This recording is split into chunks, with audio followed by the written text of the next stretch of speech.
Jed, ano ang naging pahayag ng Pangulo ukol dito sa sinasabing nag-resign na umano sa pwesto si Secretary Teodoro?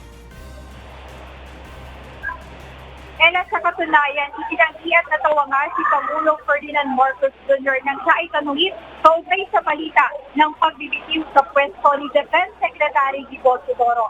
At hindi rin na makapaniwala ang Pangulo na gagawin iyon ng nasabing kalihim.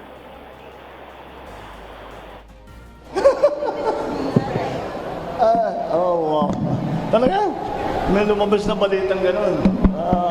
Nag-resign daw si Secretary Gilbert Teodoro.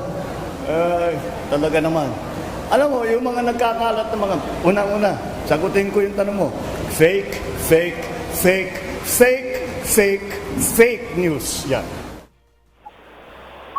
Dagdag ni Pangulong Marcos Jr. na ang mga balitang iyon ay naglalayon lamang na maghasik ng kaguluhan sa publiko.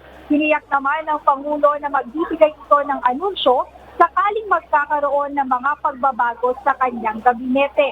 Pinag-ingat niya rin ang lahat sa ganitong mga balita at huwag agad aniyang maniwala kung wala namang pruweba ang kanilang nakikita o maririnig lalo na sa social media.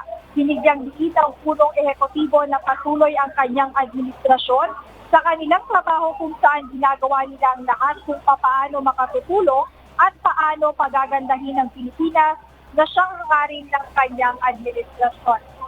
Kanina umaga personal na bumisita rin si Pangulong Marcos Jr. dito sa Navotas Sports Complex kung nasaan tayo ngayon para ibigay presidential assistance para sa mga kababayan natin pangingisda at sa kanilang mga pamilya na naapektuhan ng earthquake. Kung natanggap ka ng mga nasabing beneficiaryo ang cash assistance at 10 kilong bigas mula sa Presidente. At makikita sa likuran natin ngayon na nakapila sa kasalukuyan yung mga kababayan natin na kukuha nitong nasabing financial assistance na nagmula sa Pangulo.